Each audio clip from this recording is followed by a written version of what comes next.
चाहिए। आपके घर में माँ बाप है, आपके बच्चे हैं और अधिक चीजों की तरफ वीडियो भेज जाते हो। धर्मेंद्र बॉलीवुड का ही मैन, जिसके नाम करोड़ों में दौलत, हवेली और आलीशान फार्म हाउस हैं। लेकिन क्या होता है जब वह अपनी विरासत बांटने की बेला पर पहुंचता है? सनी देओल और हेमा मालिनी, दो ऐसी लाइफलाइन जो उसकी दुनिया में बेहद अलग तरह से जुड़ी हैं। अफवाहें तेज हो रही हैं। कुल संपत्ति लगभग 450 करोड़ बताई जाती है। तो सवाल उठता है, इस ऐशो आराम की बादशाही में सनी देओल को क्या मिलेगा और हेमा मालिनी का इस बंटवारे में हक कितना है? कानूनी सूत्रों के अनुसार धर्मेंद्र की पहली शादी प्रकाश कौर से हुई थी और दूसरी शादी हेमा मालिनी से, जो हिंदू मैरिज एक्ट के तहत अमान्य मानी जाती है। लेकिन सुप्रीम कोर्ट के एक अहम फैसले ने जो सच्चाई खोली है वह किसी ड्रामा से कम जरूरी नहीं। उन दोनों बेटियों ईशा और अहाना को उनके पिता की प्रॉपर्टी में कानूनी हक मिलेगा। दिलचस्प बात यह है कि हेमा मालिनी को खुद संपत्ति में हिस्सा मिलने की संभावना अभी बहुत सीमित रही अगर धर्मेंद्र ने वसीयत न बनाई हो। और आज की वीडियो में आप जानेंगे कि धर्मेंद्र की जायदाद का बंटवारा कैसे हो सकता है और किसे क्या मिलने की संभावना है। रिपोर्ट्स के मुताबिक धर्मेंद्र की संपत्ति सिर्फ रियल एस्टेट तक सीमित नहीं है। इसमें उनके बैंक निवेश, शेयर, फिल्मों और प्रोडक्शन से मिलने वाली रॉयल्टी और विभिन्न बिजनेस वेंचर्स भी शामिल हैं। उन्होंने सालों में अपनी मेहनत और कमाई से एक ऐसा वित्तीय साम्राज्य बनाया है जो बॉलीवुड में शायद ही किसी के पास हो। मीडिया रिपोर्ट्स के अनुसार उनकी कुल संपत्ति लगभग 400 से 450 करोड़ बताई जाती है। यह उनकी मेहनत, समझदारी और निवेश के सही निर्णय का परिणाम है, जो उनके बच्चों और परिवार के लिए आने वाले समय में अहम भूमिका निभाएगा। धर्मेंद्र ने अपनी संपत्ति के लिए वसीयत बनाई है या नहीं, यह साफ नहीं है। मीडिया रिपोर्ट्स में इसकी जानकारी बहुत सीमित है। अगर वसीयत बनी है तो उसमें जो भी लिखा होगा वही कानूनी तौर पर मान्य होगा और वारिसों के हिस्से तय होंगे। लेकिन अगर वसीयत नहीं बनी है तो उनकी संपत्ति हिंदू उत्तराधिकार कानून के हिसाब से बच्चों और कानूनी वारिसों में बांटी जाएगी। इसलिए फिलहाल बंटवारा पूरी तरह पक्का नहीं माना जा सकता और यह संभावना के आधार पर ही समझा जा रहा है। हिंदू उत्तराधिकार अधिनियम के हिसाब से उनके बच्चे और कानूनी वारिस उनके हिस्सेदार बनेंगे। इसमें बेटा, बेटी और वैध पत्नी शामिल हैं। इसका मतलब यह है कि उनकी संपत्ति सिर्फ किसी एक व्यक्ति को नहीं मिलेगी, बल्कि सभी क्लास 1 वारिसों में बराबर बांटी जाएगी। इसलिए चाहे वसीयत बनी हो या नहीं, कानून बच्चों को उनका हक देता है और संपत्ति के बंटवारे में पारदर्शिता सुनिश्चित करता है। हेमा मालिनी धर्मेंद्र की दूसरी पत्नी है, लेकिन उनकी शादी कानूनी दृष्टि से पूरी तरह वैध नहीं मानी जाती, इसलिए उन्हें संपत्ति में हिस्सा मिलने की संभावना कम है। अगर धर्मेंद्र ने वसीयत में उन्हें नामित किया है तो वे हिस्सा पा सकती हैं, अन्यथा उनका हक पक्का नहीं माना जाएगा। वकीलों के अनुसार हेमा मालिनी की हिस्सेदारी का निर्णय इस बात पर निर्भर करेगा कि क्या अदालत उनकी शादी को वैध मानती है और वसीयत की शर्तें क्या कहती हैं। इसलिए उनका हिस्सा अभी भी विवादित माना जा रहा है। धर्मेंद्र की बेटियां ईशा देओल और अहाना देओल को उनके पिता की संपत्ति में कानूनी हक मिलेगा। सुप्रीम कोर्ट और कानूनी विशेषज्ञों के अनुसार उनका हिस्सा नॉटनल पार्टीशन के सिद्धांत के आधार पर तय हो सकता है। इसका मतलब यह है कि माना जाएगा कि संपत्ति पहले ही बांटी गई थी और बेटियों को उनका हिस्सा मिलना सुनिश्चित है।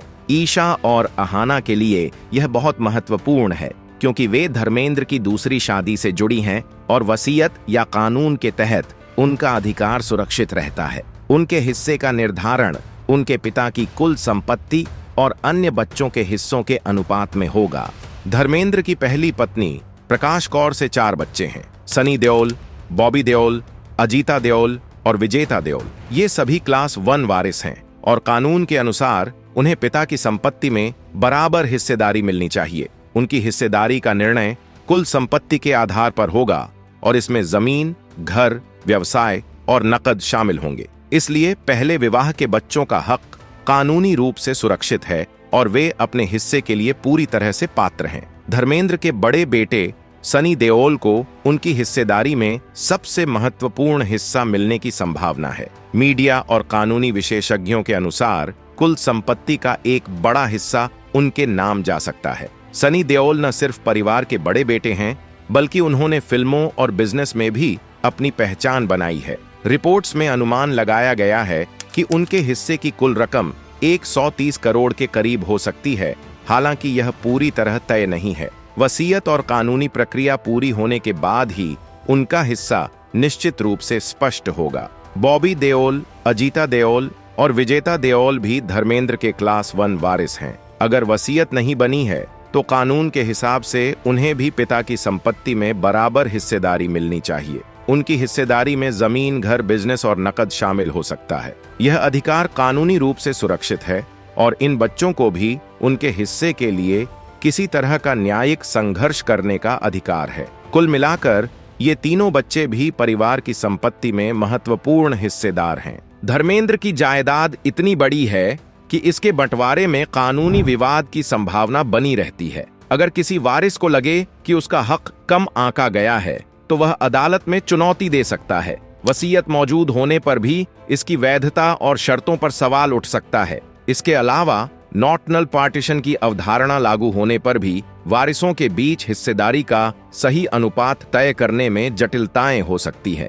हेमा मालिनी के लिए यह बंटवारा सिर्फ वित्तीय नहीं बल्कि उनके राजनीतिक और सामाजिक प्रतिष्ठा का भी सवाल है। अगर उन्हें बड़ा हिस्सा मिला तो यह उनके लिए एक शक्ति और सम्मान का प्रतीक बन सकता है, लेकिन चूंकि कानूनी दृष्टि से उनका हिस्सा पक्का नहीं है, इसलिए यह उनके लिए जोखिम भरा मामला है। अन्य वारिसों के साथ बातचीत और अदालत के निर्णय उनके हिस्से को प्रभावित कर सकते हैं। इसलिए हेमा मालिनी के लिए यह बंटवारा संवेदनशील और सावधानी से निपटाने वाला मामला है। धर्मेंद्र की जायदाद का बंटवारा अब तक पूरी तरह सार्वजनिक नहीं हुआ है, इसलिए इसका भविष्य कानूनी और पारिवारिक निगरानी पर निर्भर करेगा।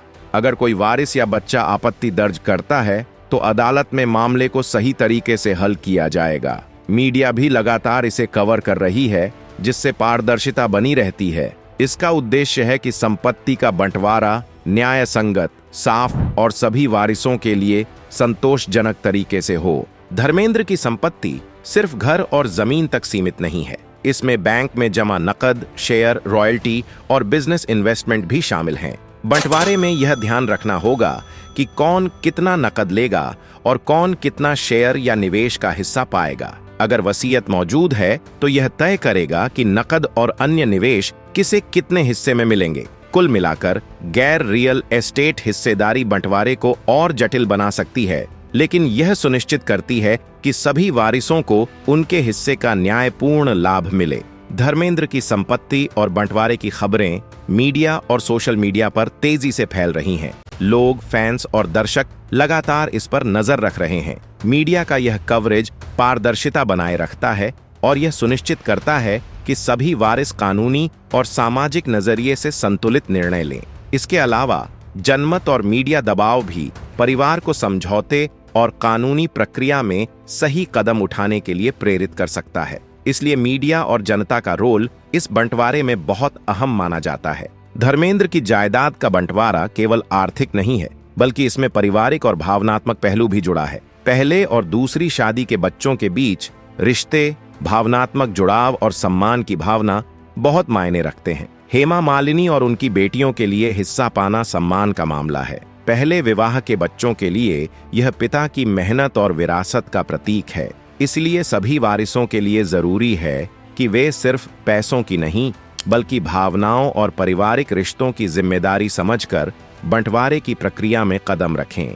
अंततः धर्मेंद्र की जायदाद का बंटवारा एक जटिल लेकिन रोचक मामला है। संभावना अधिक है कि संपत्ति मुख्य रूप से उनके बच्चों के बीच बंटेगी। हेमा मालिनी का हिस्सा पूरी तरह पक्का नहीं है और यह वसीयत और कानूनी निर्णय पर निर्भर करेगा। ईशा और अहाना देओल को सुप्रीम कोर्ट और नॉटनल पार्टीशन के सिद्धांत के हिसाब से सुरक्षित हक मिलने की संभावना है। पहले विवाह के बच्चों का हिस्सा भी कानूनी रूप से संरक्षित है।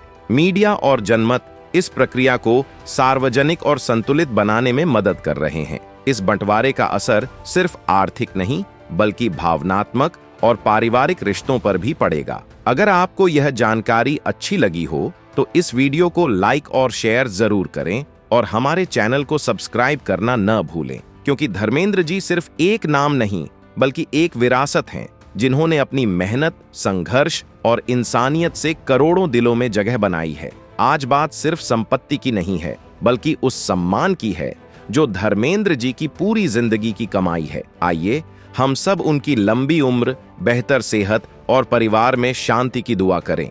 जय हिंद।